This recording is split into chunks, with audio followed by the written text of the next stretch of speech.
कुछ भी चीज आपके लिए इम्पॉसिबल तो नहीं है। बस आपको क्या है कि 8 घंटे एक चेयर पे बैठ के और टेबल पे सामने किताब खोले हुए रखना है। वो तो एक जिद अंदर से रहती है कि कुछ करना तो है, क्योंकि करोगे नहीं तो आपको कोई पहचानेगा नहीं। संघर्ष को स्वीकार कर निकल पड़ इस पथ पर, पथ नहीं वीरान ये, यहाँ लोग हैं हजारों में, नहीं है ये कोई तीर्थ यात्रा, ये तपस्वियों का विहार है।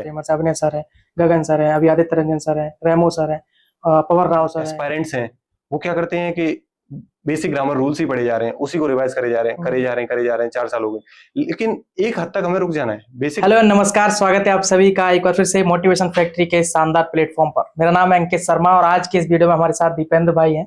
इनकी बात करें तो एसएससी सीजीएल 2022 में इनकम टैक्स इंस्पेक्टर की पोस्ट इन्होंने प्राप्त करी है, ऑल इंडिया रैंक 132 के साथ। आप सभी को पता है 2022 में इनकम टैक्स इंस्पेक्टर का बहुत भौकाल रहा है। ऑल इंडिया रैंक बनने भी इनकम टैक्स इंस्पेक्टर को ही चूज किया था और लगातार बहुत दिनों से income tax inspector, GST inspector इनका बहुत चार्म बना हुआ है एसएससी सीजीएल में। तो आज इनकी पूरी जर्नी को डिटेल में डिस्कस करेंगे, जानेंगे किस तरीके से इनकम टैक्स इंस्पेक्टर ये बने, एसएससी सीजीएल का कैसा इनका सफर रहा और खास बात ये रही कि अभी यूपीएससी 2022 का मेंस भी लिखा है। तो चैनल पर नए हो चैनल को सब्सक्राइब कर लेना, वीडियो पसंद है वीडियो को लाइक करना। तो दीपेंद्र भाई बहुत बहुत स्वागत है मोटिवेशन फैक्ट्री पर और बहुत बहुत धन्यवाद कि आप अपना कीमती समय हमें दे रहे हो। तो कैसे हो, एक बार ऑडियंस को अपना इंट्रो। मेरा नाम दीपेंद्र कुंतल है, मैं आगरा से बिलोंग करता हूं। जैसा कि बता ही चुके हैं सर कि मेरा सीजीएल 2022 के तहत इनकम टैक्स इंस्पेक्टर के पद पर चयन हुआ है और मेरी ऑल इंडिया रैंक 132 रही है। दोस्तों आज का वीडियो स्पॉन्सर किया है ऑलिव बोर्ड ने। ऑलिव बोर्ड जैसा कि आप जानते हैं इंडिया का सबसे बड़ा जाने माने टेस्ट प्रिपरेशन प्लेटफॉर्म में से एक है। ऑलिव बोर्ड पे एसएससी प्रिपरेशन के लिए आपको मिलेंगे एग्जाम वाइज कोर्सेज, वो भी हिंदी और इंग्लिश दोनों लैंग्वेज में। इसके अलावा 700 से ज्यादा mock test, sectional test, typing test, GK के chapter wise notes, other preparation material भी आपको यहाँ देखने को मिल जाएगा। यही नहीं, ऑलिव बोर्ड ऐप पर आप हर घंटे फ्री माइक्रो मॉक लेकर आप कर सकते हैं अपनी तैयारी को और ज्यादा मजबूत। साथ ही हर शनिवार और रविवार को Oliveboard free all India live mock test भी कंडक्ट करवाता है। तो देर किस बात की, आज ही ऑलिव बोर्ड ऐप डाउनलोड करिए और अपनी एसएससी की तैयारी को नेक्स्ट। ओके, आप आगरा से बिलोंग करते हो, राइट? तो शुरुआती पढ़ाई लिखाई की अगर बात करूं, शुरुआती दिनों की बात करूं, कैसा स्कूलिंग रहा और पारिवारिक आपका परिवेश, फैमिली बैकग्राउंड कैसा? मेरी ग्रामीण इलाके, जैसे मैं ग्रामीण इलाके से बिलोंग करता हूं, तो मेरी स्कूली शिक्षा वहीं से हुई है 12th तक। फिर ग्रेजुएशन की बात करें तो मैं गांव से थोड़ा टाउन की तरफ मूव हुआ, वहीं से मैंने ग्रेजुएशन करी जो अपने आगरा में डॉक्टर भीमराव अम्बेडकर विश्वविद्यालय है, उसी के एक संबंधित कॉलेज से मैंने ग्रेजुएशन करी है अपनी। मेरी ग्रेजुएशन काफी मतलब जो भी बीए है बहुत ही नॉर्मल स्ट्रीम है उसमें रही है।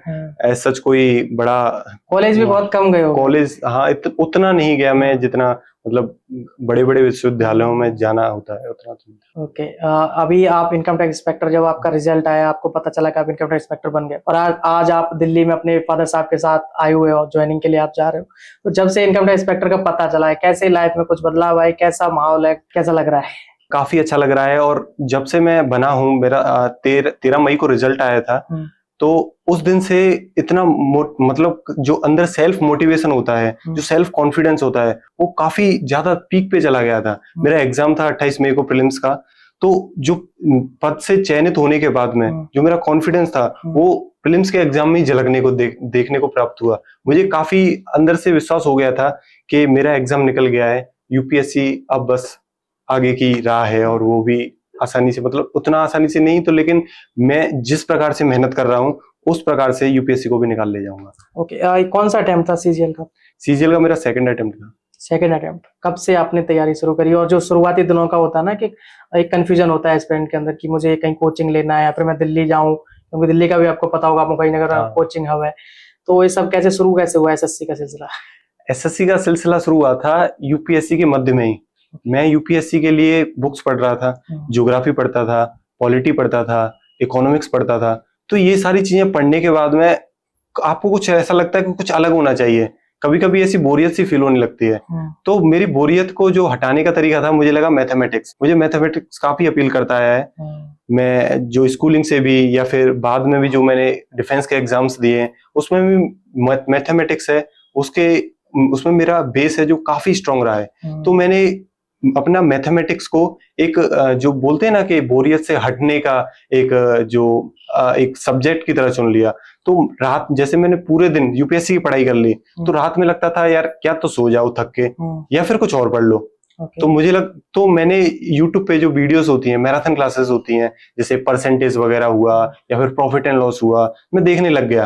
तो इसी देखते देखते मुझे लग गया कि हाँ, ये तो मैं अच्छे से कर पा रहा हूँ। और फिर सीजीएल का एग्जाम पैटर्न भी था, तो उसको भी देखा कि इंग्लिश आ रही है, इंग्लिश स्ट्रांग है, मतलब उतनी जो स्कूलिंग से करी हुई है या फिर जो भी बाद में एग्जाम के लिए अपीयर हुआ हूँ, उससे मेरी इंग्लिश भी स्ट्रांग हो चुकी है, मैथमेटिक्स भी ठीक है। तो इस प्रकार मेरी जर्नी स्टार्ट हो गई थी सीजीएल में। आप कह रहे हैं कि आप यूपीएससी की तैयारी कर रहे थे और पढ़ते पढ़ते बोर हो जाते, तो लगता था कि और कुछ पढ़ लूं, अलग से कुछ पढ़ लूं। लेकिन लोग तो पढ़ने के बाद जैसे 8 घंटे पढ़े, 7 घंटे पढ़े, तो उनको खेलने का है या फिर इंस्टाग्राम चलाएंगे, रील देखेंगे, मूवी देखेंगे। आप कह रहे हैं कि पढ़ने के बाद और पढ़ने का मन कर रहा है। वो डिपेंड करता है कि आपको क्या करना है। मतलब मुझे लगता था कि यार अभी अपन स्टूडेंट के फेज में है, तो अपने को जितना ज्यादा मैक्सिमम आवर्स दे सकते हैं पढ़ाई में उतने दे लो। और जो मैथमेटिक्स करने में मजा आता था, रात में आंखें खुली रहती थी, सवाल करते थे, प्रैक्टिस करते थे, आंखें खुली रहती थी, अच्छा भी लगता था, तो क्या दिक्कत है। आपका आईएएस बनने का सपना है, राइट? हाँ। तो ये शुरुआत कैसे हुई? मतलब फैमिली में कोई गवर्नमेंट जॉब करता है, कहाँ से पता लगा कि अब मुझे गवर्नमेंट जॉब? बेसिकली ये जर्नी हुई थी मेरी 12th क्लास से। 12th क्लास में क्या हुआ था कि मेरे जो तहसील या फिर जो आगरा जिला है, वहां पे प्रतियोगिताएं परीक्षाएं कराई गई। तो जो जीके की, जनरल नॉलेज की, ग्रामीण इलाकों में जो प्रतियोगिताएं परीक्षाएं होती हैं, तो उसमें क्या किया था मैंने, मेरी रैंक बनाई गई थी। ऐसे ही एक और एग्जाम हुआ था जो अमर उजाला अतुल माहेश्वरी के थ्रू कराता है, उसमें भी मेरा जो सिलेक्शन हो गया था। तो इन दोनों एग्जामों ने मेरे घर वालों को, दोस्तों को ये बता दिया कि इसमें प्रतिभा तो है, इसको आगे कुछ कराना चाहिए। आगे कुछ कराना चाहिए तो क्या ही बचता है, प्रतिष्ठित सेवा, देश की सर्वश्रेष्ठ प्रतिष्ठित सेवा, आईएएस आईपीएस। तो इसी के लिए उन्होंने मुझे प्रेरित किया, फिर मैं पढ़ता चला गया, लगा फिर। ओके, यूपीएससी को तो अभी साइड में रखते हैं, है ना, क्योंकि हमारे बहुत सारे बच्चे जो एसएससी और जो है ना, जिसमें सफल हो जाओ उसमें उन लोगों को सुनना ज्यादा प्रेफर करते हैं लोग, है ना। अभी यूपीएससी की तो अभी जर्नी थोड़ी बाकी है, लेकिन उम्मीद करते हैं आप जल्दी आईएएस बने। तो सीजीएल के बारे में थोड़ा बताओ। जब आपने सोच लिया कि मुझे सीजीएल का पढ़ना है ना, तो शुरुआत कैसे करी? उसमें भी डिफरेंट सब्जेक्ट है, जैसे मैथ हो गया, जीके जीएस, इंग्लिश, कंप्यूटर भी ऐड हो गया था 2022 में, है ना। तो कैसे प्लानिंग बनाई, कैसे स्टार्ट करी थी? बेसिकली मेरा फोकस था मैथमेटिक्स पे करने का। जैसे मैंने शुरुआत में क्या किए थे, प्रीवियस ईयर्स थे वो पेपर्स देखे सारे, मैंने अपना मॉक टेस्ट लगाया, जो भी अटेम्प्ट किया उनको, तो मुझे पता चला इंग्लिश ठीक जा रही है, रीजनिंग ठीक जा रही है, जीएस जो मैंने यूपीएससी से कर रखी थी वो भी ठीक जा रही है। मैथमेटिक्स में थोड़ा पढ़ने की आवश्यकता है, यही कहीं मुझे पीछे रख रही है। तो मैथमेटिक्स के लिए मैंने जो भी यूट्यूब के मैराथन सेशंस होते थे किसी, मुझे वो ज्यादा पसंद है। मैराथन एक ही बार में अपने परसेंटेज खत्म कर देता, 7 घंटे 8 घंटे 10-12 घंटे में वो मैं देख के खत्म करता था। ये नहीं कि एक घंटे में रोजाना क्लासेस चल रही हैं, इतना मेरा देखने का मन भी नहीं करता था और ना मेरे पास टाइम था यूपीएससी के अलावा। तो मैं मैराथन देख लेता था, जो कि 1.5 की स्पीड में, 2 की स्पीड में लगा के, और मुझे काफी मजा भी आता था। तो मैंने मैथमेटिक्स को स्ट्रॉन्ग किया। बाकी का इंग्लिश के अगर बारे में बताऊं, मैं इंग्लिश मेरी कैसे स्ट्रांग हुई, जैसे मैं 12th के बाद में अभी ग्रेजुएशन में आया था, तो मैंने यूपीएससी का मुझे पता चल गया था हाँ कि यही करना है आगे चल के। तो यूपीएससी के लिए एक अहम सब्जेक्ट होता है, जो मतलब सब्जेक्ट तो नहीं होता लेकिन अहम होता है, वो है न्यूज़पेपर। आपको न्यूज़पेपर पढ़ने की हैबिट काफी डालनी होती है। तो मैंने इंग्लिश का न्यूज़पेपर उठाया था, मैं हिंदी माध्यम से, लेकिन इंग्लिश का न्यूज़पेपर उठाया क्योंकि इंग्लिश भी इससे अच्छी होती है और काफी सारे करंट अफेयर्स की नॉलेज भी है, बाकी और भी नॉलेज है वो हमें प्राप्त करने को मिलती है। बाकी का इंग्लिश में ये भी देखा जाता है कि लोग, मतलब जो एस्पायरेंट्स हैं, वो क्या करते हैं कि बेसिक ग्रामर रूल्स ही पढ़े जा रहे हैं, उसी को रिवाइज करे जा रहे हैं 4 साल हो गए। लेकिन एक हद तक हमें रुक जाना है, बेसिक ग्रामर रूल्स सभी को पता होने चाहिए। उसके बाद आता है कि आप एड ऑन क्या करते हो, जो एग्जाम में आ रहा है उसको आप अटेम्प्ट करने के लिए आप तैयार हो कि नहीं हो, वो आपकी तैयारी हो सकती है इंग्लिश की न्यूज़पेपर से। न्यूज़पेपर में आपका, अगर आप पढ़ते रहते हो, रीडिंग कॉम्प्रिहेंशन क्लियर हो जाएगा, क्लोज टेस्ट क्लियर हो जाएगा, वोकैब क्लियर हो जाएगी, और जो भी अन्य चीजें हैं, मोस्टली अगर आप न्यूज़पेपर को लगातार फॉलो करते हो तो वो सारी चीजें क्लियर हो जाएंगी। ओके, सीजीएल का ये दूसरा अटेम्प्ट था, और इससे पहले आपने कोई और वनडे एग्जाम दिए, उनका क्या रिजल्ट रहा? जैसे सीजीएल का ही दिया था पहला अटेम्प्ट, है ना, और उसके अलावा कोई और भी एग्जाम दिया आपने, या फिर यूपीएससी में जैसे सीडीएस वगैरह, एनडीए, इन सब में कोई आपने ट्राई किया? मैंने जो 12th के बाद, जैसे कि ग्रामीण इलाकों में काफी माहौल होता है कि डिफेंस एग्जाम के लिए जाना है, नेवी, एयरफोर्स, आर्मी, तो मैंने एनडीए के लिए पढ़ना स्टार्ट कर दिया था। मुझे काफी अपील करता था आर्मी ऑफिसर बनना, तो उसके लिए मेरा रिटन हो जाता था आराम से, इंटरव्यू के लिए पहुंचता था तो रिकमेंड नहीं हुआ, कभी स्क्रीन आउट हो गया। इन फेजेस से मैं मतलब जो लगातार फेजेस से गुजरता रहा। तो फिर मुझे लग गया कि अभी थोड़ा सीजीएल भी एक एग्जाम है, अगर इसमें नॉट रिकमेंडेड मैं हो रहा हूँ तो शायद कुछ इंटरव्यू की कमी रह रही होगी, तो थोड़ा रिटन वाले पोर्शन पे ही ध्यान दे लेते हैं। तो सीजीएल का जो वनडे एग्जाम है उसको मैंने पहली बार मैं 2021 में अटेम्प्ट किया। 21 में अटेम्प्ट किया, मेरा फाइनल तक मैं पहुंच गया था, लेकिन जो मेरिट से उससे आउट हो गया था मैं कुछ मार्क्स से, ऐसा था। और बाकी का तो मैंने एक असिस्टेंट कमांडेंट का है जो यूपीएससी कंडक्ट कराती है सीएपीएफ में, वो एग्जाम दिया था, वो क्लियर हुआ था। लेकिन उसमें भी अभी जो फाइनल रिजल्ट आया है 2022 का, मैं फाइनल मेरिट से आउट हो गया। तो यही था वनडे एग्जाम्स का मतलब सब। आप इतने घंटे पढ़ रहे हो, है ना, सीजीएल के लिए भी पढ़ रहे हो, शुरुआत एनडीए से शुरुआत करी, वहाँ भी आपको बहुत पढ़ा आपने, वहाँ आपको फाइनल सफलता नहीं मिली, फिर सीजीएल का पहला अटेम्प्ट वहाँ भी आप फेल हो गए, लगातार यूपीएससी के लिए आप ट्राई कर ही रहे हो, मतलब पढ़ रहे थे। तो ये मोटिवेशन कहाँ से आ रहा था कि नहीं मुझे पढ़ाई करना है? आपके दोस्त उस टाइम और क्या कर रहे थे, है ना, घर पे क्या माहौल था पढ़ाई का, कैसे मतलब ये मोटिवेशन था अंदर कि नहीं मुझे 8 घंटे और पढ़ना है, मतलब अगले दिन से फिर से पढ़ना है? क्योंकि कंस्टेंट रह के पढ़ाई करोगे तभी कोई एग्जाम क्लियर होता है। मोटिवेशन तो आपको, अगर देखो सिंपल सा है कि आपको जॉब तो पानी है, आपको आकांक्षाएं बड़ी रखनी है, आईएएस बनना है, आईपीएस बनना है, तो उससे पहले क्या होता है कि एक जॉब का बैकअप के बारे में सोचते हैं। जो मतलब जो ग्रामीण इलाकों से हम जैसे बच्चे होते हैं उनके लिए जॉब पाना तो एक बैकअप के रूप में काफी अच्छा रहता है, क्योंकि यूपीएससी के एग्जाम काफी लंबा खींच देते हैं, जाने जाने में खींच ही देते हैं वो। तो इसीलिए मैं सीजीएल की तरफ मूव हो गया। मोटिवेशन के बारे में थोड़ा कुछ बता दो, मतलब ऐसे कैसे मतलब इतने घंटे पढ़ पाते थे? क्या अब आपका वो था कि जैसे मम्मी पापा के लिए कुछ करना था कि कुछ करना ही है अब घर में, ऐसा था? डेफिनेटली वो तो एक जिद अंदर से रहती है कि कुछ करना तो है, क्योंकि करोगे नहीं तो आपको कोई पहचानेगा नहीं। आपको पहचानेगा तभी जब आप एक देश की या तो प्रतिष्ठित सेवाओं में जाएं या फिर कुछ अलग फील्ड्स में कमाल करें। करना तो है। तो मेरा अलग बीए होने की वजह से अलग फील्ड तो कुछ दिखता नहीं है, तो कमाल तो इधर ही करना था, या तो सीजीएल के थ्रू करो या फिर आईएएस या आईपीएस बन के करो। तो वो देखो पढ़ाई भी एक युद्ध का क्षेत्र होता है, वहाँ आपको पहले तैयारी करते हो, फिर एग्जाम हॉल जो होता है वहां असली लड़ाई होती है। लेकिन 8 घंटे 10 घंटे जिस कॉर्नर में बैठ के आप पढ़ रहे हो उसका माहौल कैसा था? मतलब आपने जैसे बहुत सारे बच्चे मुकई नगर में देखता हूँ कोट्स लगा लेते हैं ना, मैप लगा लेते हैं, एक पॉजिटिव एनवायरनमेंट बना रहे और कुछ कुछ चीजें याद करने के लिए जैसे चलते फिरते चीजें देखती रहे।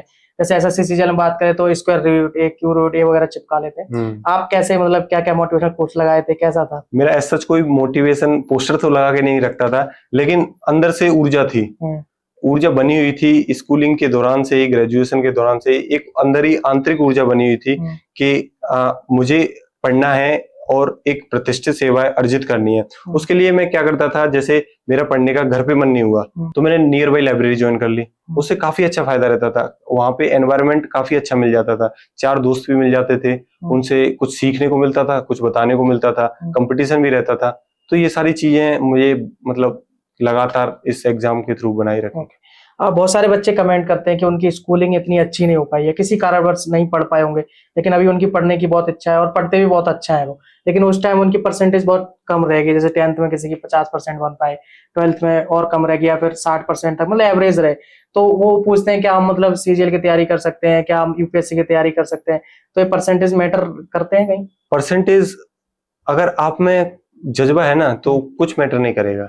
आप 12th के बाद, ग्रेजुएशन के बाद भी अगर ढंग से पढ़ना स्टार्ट कर देना तो हो जाता है, क्योंकि कुछ भी चीज आपके लिए इम्पॉसिबल तो नहीं है। बस आपको क्या है कि 8 घंटे एक चेयर पे बैठ के और टेबल पे सामने किताब खोले हुए रखना है, उसको पढ़ना है। आप अगर उसको 8 घंटे नॉन स्टॉप तो नहीं कहना चाहूंगा, लेकिन रोजाना के जो 8 घंटे हैं उसको आप लगभग 5-6 महीने 1 साल तक बरकरार रख पाते हो, तो आपका औसतन जो स्कूलिंग में रहा है वो मैटर नहीं करेगा। आप कर जाओ। आप मतलब सीजीएल के लिए भी पढ़ रहे थे, यूपीएससी के लिए पढ़ रहे थे, और कोचिंग का कितना इसमें रोल है? कोचिंग आपने कहीं करी है ऑफलाइन या फिर ऑनलाइन कहीं से कोर्सेज वगैरह परचेज करे हैं? कैसे तैयारी करी? सीजीएल के लिए तो मैंने मैथमेटिक्स का परचेज किया था, ऑनलाइन कोर्स परचेज किया था, उसी से मैं प्रैक्टिस करता रहा, और जो भी क्वेश्चंस की जो प्रीवियस ईयर हैं उसी के सारे जो ट्रिक्स से जो भी टीचर्स वगैरह बताते हैं उसको करते रहना। तो मैथमेटिक्स का मेनली मेरा फोकस था सीजीएल पे। बाकी का जीएस वगैरह तो मुझे लगता है कि मेरे यूपीएससी की तैयारी के दौरान उसका पोर्शन काफी कवर हो चुका था। इंग्लिश की मैं बात बता ही चुका हूं कि लगातार 3-4 साल से न्यूज़पेपर पढ़ते रहना कंटिन्यूअसली, और उसके पहले का ग्रामर का जो भी रहता है इंग्लिश में, उसका बैकग्राउंड ठीक होना, उससे मुझे इंग्लिश में दिक्कत नहीं आई। बाकी बात करें कि आपकी रीजनिंग बचती है, तो रीजनिंग के लिए ये है कि जो प्रीवियस ईयर्स है ना, उसको दबा के प्रैक्टिस करना है, क्योंकि मैथमेटिक्स अगर आपका माइंडसेट लॉजिकल है ना, तो आप उसको कर जाओगे, आपको उतना इशू आएगा ही नहीं। और बचती है कि अभी कंप्यूटर जैसे ऐड हुआ है, तो कंप्यूटर के लिए मैंने जो यूट्यूब चैनल्स हैं उन पे कोर्सेज वगैरह करा रखे हैं, तो उसके थ्रू, और जो बुक्स वगैरह हैं, प्रीवियस ईयर्स के क्वेश्चन है जो TCS वगैरह कराती रहती है, उसको रट्टा मारा। और ओके, यूट्यूब पे कौन से टीचर्स आपने देखे हैं? जैसे मैथ की बात करें तो बहुत सारे टीचर्स फेमस है, अभिनय सर है, गगन सर है, अभी आदित्य रंजन सर है, रेमो सर है, पवन राव सर है, ठीक है, अपने वो सैनी सर है, क्या नाम है उनका, ठीक है, बहुत सारे टीचर है। तो यूट्यूब पे किन किन को आपने देखा है और किसका कंटेंट कैसा लगा, कहाँ से ज्यादा मदद मिली है? मैंने मोस्टली तो गगन प्रताप सर को, राकेश यादव सर को और अब्बास सैनी सर को, इन 3 को देखा है। मुझे लगता है कि जो मैराथन सेशंस रहे हैं, राकेश यादव की जो प्रीवियस सर की जो प्रीवियस वीडियो पड़ी हुई हैं, वो मैंने काफी देखी हैं। जो गगन प्रताप सर का जो मैराथन क्लासेस वगैरह हैं, उन्होंने 7-8 घंटे में, जैसा मुझे पसंद है वही देखना लगातार, तो मैंने वो सारी देख रखी है। फिर आती है बात अब्बास सैनी सर की। अब्बास सैनी सर ने जो exam oriented short videos upload करी है ना, वो काफी लाभदायक है। अगर आप एग्जाम से पहले उन वीडियोस को देखते हो, तो आपको आइडिया लग जाता है कि इसको चुटकियों में, जो मतलब बोलते हैं ना कि 10-15 सेकंड में एग्जाम क्वेश्चन देखा और हो गया, उस टाइप से जो शॉर्ट वीडियोस हैं वो काफी हेल्प करी है अब्बास सैनी। अच्छा, एक वो चलता है ना इसमें कि मैथ में ट्रिक्स बहुत यूज होते हैं, है ना? एक होता है कि बहुत से टीचर्स कहते हैं कि ट्रिक्स से आप उड़ा दो, इतना क्यों पढ़ना है, वो ट्रिक्स याद कर लो, रट लो। और कोई कहता है कि आपके कॉन्सेप्ट क्लियर होंगे तो कोई अगर डिफरेंट सवाल भी आ रहा है तो उसको कर पाओगे। तो ट्रिक्स का क्या सीन होता है? ट्रिक्स मतलब काम आती है एग्जाम से, जब एग्जाम लिख रहे होते हो? हाँ, कुछ टॉपिक्स हैं जिसमें डेफिनेटली ट्रिक्स काम आती हैं, जैसे नंबर सिस्टम है, ट्रिक्स काम आ जाती है, तो वो सारी चीजें तो देखनी चाहिए, लेकिन कॉन्सेप्ट तो अपना तगड़ा होना चाहिए, क्योंकि कॉन्सेप्ट नहीं है तो आप ट्रिक्स में हिल जाओगे, क्वेश्चन थोड़ा सा भी घुमा के आ गया, हिल जाओगे। तो आपके लिए ट्रिक्स भी साथ लेके चलना है, कॉन्सेप्ट भी साथ लेके चलना है, क्योंकि ट्रिक्स तो बाद में आती है ना। अगर कॉन्सेप्ट सीख गए तो आप खुद ट्रिक्स बना लोगे, आपको टीचर की आवश्यकता ही नहीं पड़ेगी। तो वो आपको मैनेज करना पड़ता है कि आप कौन सा सवाल कितने टाइम में कर रहे हो, तो उसके लिए स्पेसिफिक ट्रिक्स देख लो। ट्रिक्स मतलब नहीं है तो आपको जो टाइम में जो मॉड्यूलेट करना होता है क्वेश्चन को, उस हिसाब से कर लीजिए। लेकिन कैलकुलेशन कैसे फास्ट की जाए? और जैसे आप कैलकुलेशन फास्ट करने के लिए स्क्वायर रूट याद कर लेते हो, बहुत सारे नंबर्स के टेबल्स याद कर लेते हो, क्यू रूट याद कर लेते हो, आपने कैसे करी? क्योंकि इसमें टाइमिंग का बहुत बड़ा रोल है। सवाल तो बहुत सारे बच्चे कर ले रहे हैं, लेकिन कोई 5 मिनट में कर पा रहा है, कोई उसको 1 मिनट में निपटा दे रहा है, तो वही सिलेक्ट होगा जो 1 मिनट में कर पा रहा है ना? वो मैटर नहीं करता कि आपको भी आता है उसको भी आता है, टाइमिंग का बहुत बड़ा रोल है। तो कैलकुलेशन बहुत फास्ट होनी चाहिए आपकी, है ना? तो वो कैसे करते हैं आप? सिर्फ प्रैक्टिस से हो जाता है कि कुछ चीजें मतलब नहीं, जैसे आपने बोला कि जो स्क्वायर रूट याद करने होते हैं, क्यूब रूट याद करने होते हैं, तो वो तो करने ही है, क्योंकि उससे आपको कहीं ना कहीं फायदा जरूर मिलेगा कैलकुलेशन में।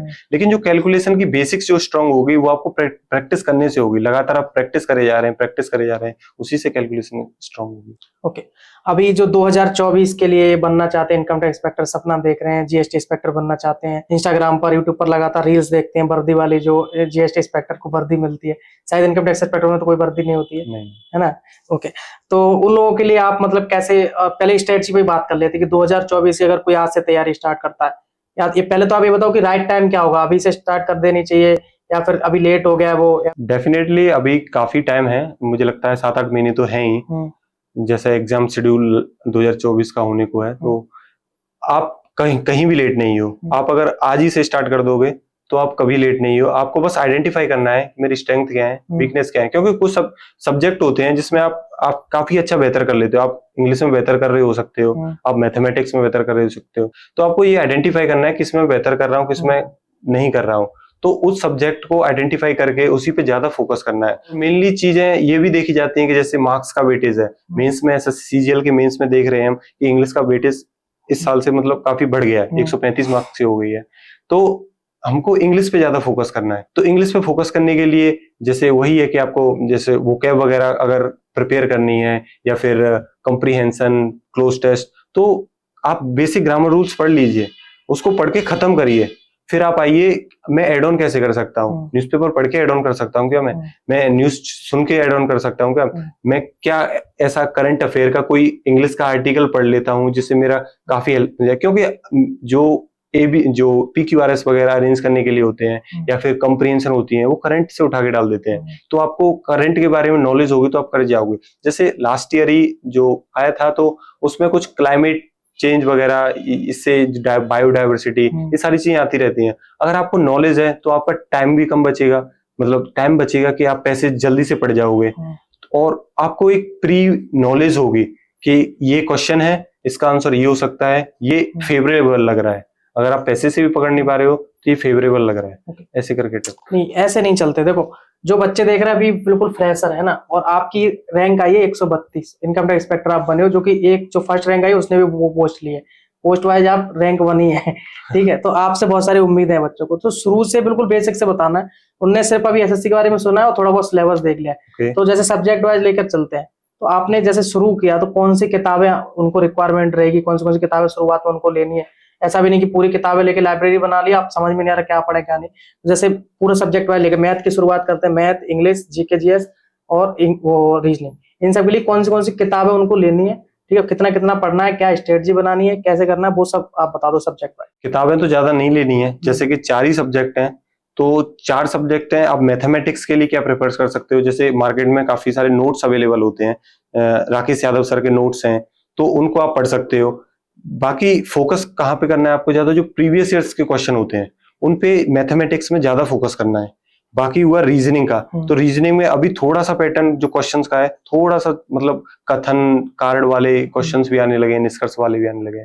तो पेपर जो प्रीवियस ईयर है उसको एनालिसिस करके उसके लिए जो बुक वगैरह है, जो भी बुक है मार्केट में अवेलेबल हो, उसको मैच कर रही हो सिलेबस को, उसको उठा लो।